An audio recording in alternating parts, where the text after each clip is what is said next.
It happened to my uncle some years ago. My uncle and his family, 2 daughters and wife, were going to some religious place in the mountains. It was evening, and they had stopped by a place to have food. Shops like this, but it was evening. A group of shops were there and it was pretty crowded. When they finished their food and other stuff, it was dark, still a crowded place. They started their car to exit and move to their destination, but there were 2 ways, just at the end of the shops. There were few cars and few people at the end of the shop. One man was looking in the front direction. It wasn't clear to see his face. My uncle lowered the window and asked him about the way to go.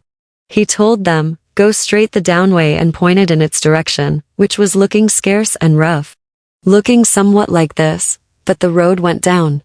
My uncle closed the window and started the car.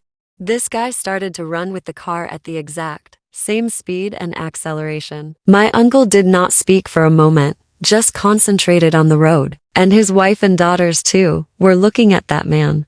My uncle somehow had a gut feeling that he should go with the other road. He went the other way, and this guy increased his speed and acceleration, matching the car. At that moment, his daughters and wife started to scream. Everyone realized now that he was a ghost. My uncle started to go up the hill and he was still there, still looking straight. 2 to 3 minutes had passed. Then came some car, and that car went into him, and after that he vanished from there. Everybody started to panic, and one of the daughters told everyone that the other way led to a deep trench. Everyone started to pray. The good thing is that my uncle and his family reached their destination safely. It is said that highways and hills have accidents that leave ghosts behind. Those spurts are known to cause more accidents. This is narrated by my maternal grandfather. This seems to have happened somewhere in 1980s. My maternal grandfather is a pundit and he used to handle a couple of villages as a main priest. We call this as Gramasthyam in Telugu. He was the point of contact for big events like Vigraha Pratishtha. One day he was returning from one of the neighborhood villages in the evening. While coming through the fields he encountered a young guy from his village. His name was Anji. All conversations happened in Telugu. Grandfather, Ray Anji, where are you going at this time? Anji, Dad asked me to go. I am going. Grandfather, but where? Anju, without looking back, he continued his way. Now, when my grandfather reached his village, he saw a group of people gathered at a place with some fire in front of the house. This is an indication that someone from that house is dead. He went up to the gathering and asked, "Who was it?" They replied, "It's Anji. He had a fight with his father this afternoon, and his father, out of anger, asked him to get out of his house or die. He took poison and was dead by evening." My grandfather was dumbstruck. He tried to explain that he just saw him, but was speechless. He clearly remembers the person and the conversation. Needless to say, he had a sleepless night. I had recently shifted from Delhi to a small town near Shimla due to my job as construction engineer in highway construction. It was a small town, not many people living there, but it was really picturesque and calm. I was given an official accommodation which had 2 rooms and 1 living room, and it was little above on the hill. My area was very calm, so even the slightest sound can be heard easily. I had 1 servant who leaves my place after PM, so I am alone in home after 7. Many times I heard someone walking in my living room, and upon checking, I never saw anyone. There were instances that when I'm sitting in my living room watching TV after dinner I feel with my reflexes that someone is looking at me from the other corner. Once I got freaked out when I saw someone peeping inside through my window from outside and went out to see no one. I shrugged it off, thinking it must be some villager from nearby. One day my sister and her husband arrived with their 6-year-old boy, my nephew, for a short vacation in Shimla and they stayed with me. One night my sister and her husband left for dinner in Mall Road of Shimla, and I stayed back because I was tired after work. So they left their son with me because he sleeps early and they might get late at night. After dinner, I was watching TV in my living room, and my nephew was playing with his color book in my bedroom. At around PM, I went to my nephew to put him in bed, and then he insisted on showing me his drawing. I took a look at his clumsy drawing, and said, "Wow, this is so nice. Who is this lady you have sketched? Is it your mom?" My nephew replied, "No, This is the lady who was standing near you while you were watching TV, and see, this is the sofa where you are sitting. This incident happened to a friend of mine from college. Let's call this friend R. Throughout this story, he used to live in Jammu when this incident happened, and he was probably 16 years old at that time. The house in which he lived had a forest behind it. Apart from his family, there were many workers in the house too. Also, since his father was a reputed government official, some guards always used to stand in front of his house all day and night. One day some of the workers came to his mother to tell her that they see a strange figure in the house sometimes. Going by the look of all of them, R's mother decided to take this seriously and started doing some research on her own. She went to the guards and asked them if they also see what the other workers could see. To her surprise, they all said yes. They even told her that they see this figure sometimes in the kitchen at night, sometimes on the roof, and sometimes around the house. Also, they told her that this figure is always seen wearing some white cloth or something, which was very unusual for a normal human to do.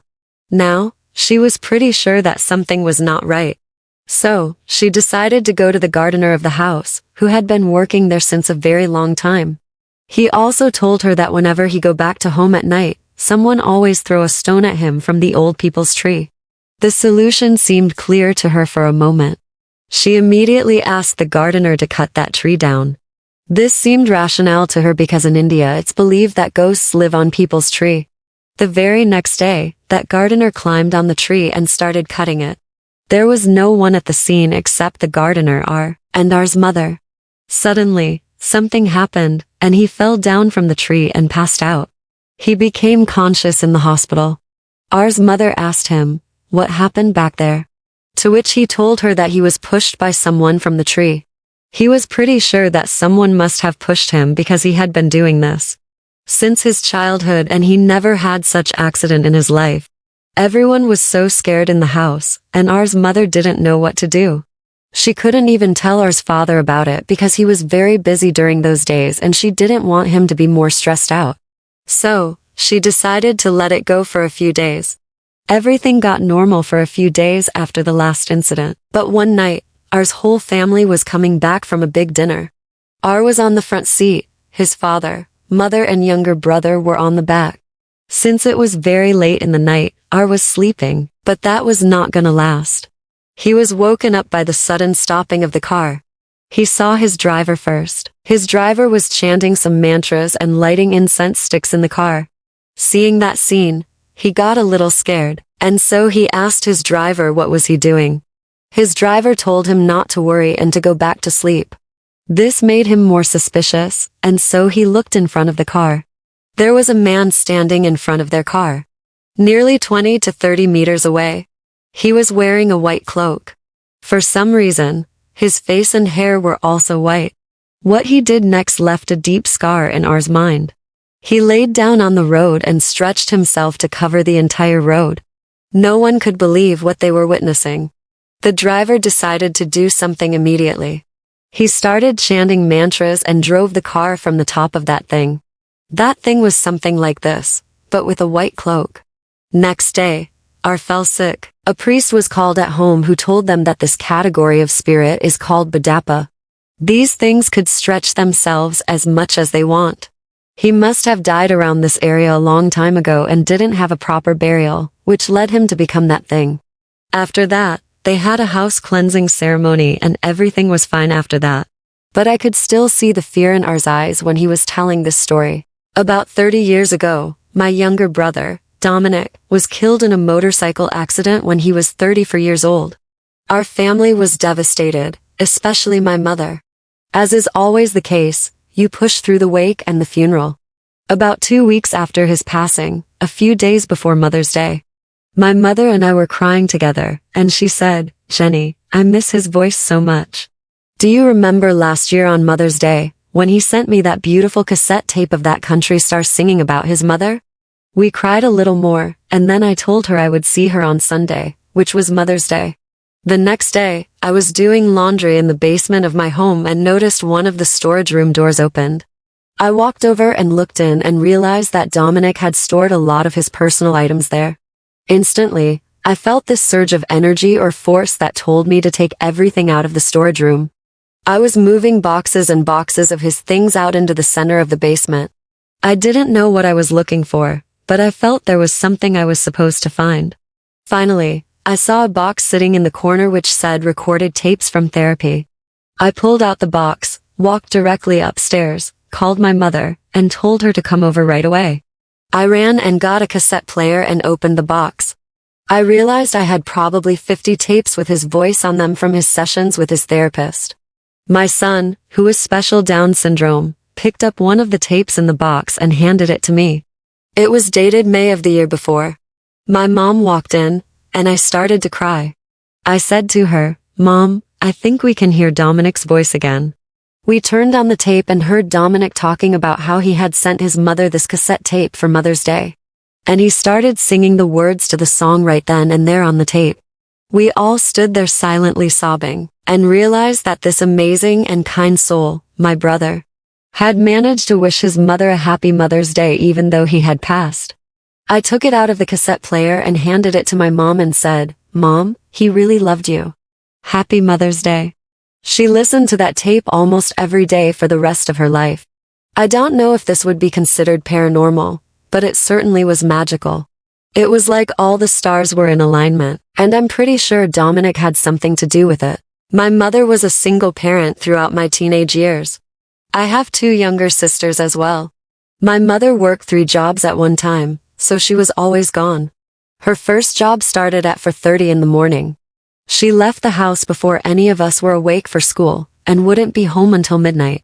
Yeah, she didn't sleep for years. One morning, I saw a dark figure walk past my open bedroom door down the hall. I called out, "Mom." The figure leaned back and poked its head into the doorway as if it were taking one more glance to answer my call, and then continued back down the hallway out into our living or kitchen area. I got out of bed, not having heard the very loud front door close, as I imagined my mother would be in the living room gathering her items before leaving. I walked into our living area and found no one. Nothing. I immediately phoned my mother. She was already at work. I told her what had happened and explained that I was freaking out. This was before cell phones, so my mother asked me to take the cordless phone and check the entire house. "Are the doors locked? Front and back?" "Yes." "Check my room. Is it empty?" "Yes." "The bathroom?" "Yes." "Oh, my God, Mom. I know I saw someone, didn't I?" My mom calmed me down. She tried to explain that maybe it was sleepy stuff in my eyes throwing me off. Over the weekend, when we had time to spend together, Mom finally broke down telling me that maybe it was a ghost, but it would be a friendly ghost. Mom went on to explain that the people who sold her the house did tell her that an elderly man had peacefully passed away in his sleep in it before we purchased it. My sister, who is only 3 years younger than me, decided to name the ghost. It was a kind old man, so his name would be Henry. Naming the ghost made it seem less scary for some odd reason. After the first sighting and a name, Henry maybe felt a little more comfortable coming out because we started to see him or his antics more frequently throughout our home after that. Henry would shut the bathroom door if one of us girls left it open while using the restroom. This happened very frequently. We were a house full of girls, so we never bothered to shut the door to our one bathroom that we all shared. And locks were not an option, especially in the mornings when we were all getting ready for school. One day, both my younger sisters were visiting with friends or doing their own things, so I had the house all to myself. I decided to watch a movie. We kept our movies on the bottom shelf of a china hutch that my grandfather made for my mom. The door was heavy, and preferred to be open as opposed to shut. What I mean to say is, if you unlock the door, it would naturally swing wide open. When open, the one-door movie side would hang in such a way as to block access to the hallway from the living room. I didn't need to go down the hall, so I left the door open. While watching the movie, out of the corner of my eye, the door slowly swung shut on the china hutch. And while it didn't lock, it was impossible that it would close on its own without some help. Chills ran up and down my spine, arms, legs, neck, etc. I immediately phoned my mother at work again and said, "Hey, sorry to call you at work, but Henry just closed the door on the china hutch, and suddenly I didn't feel like being alone anymore." Mom told me that she understood and was impressed with Henry's strength to close that door. I agreed. We chatted until I told her that I felt better or safe again, and went back to watching my movie with the China hutch door locked closed to keep Henry happy.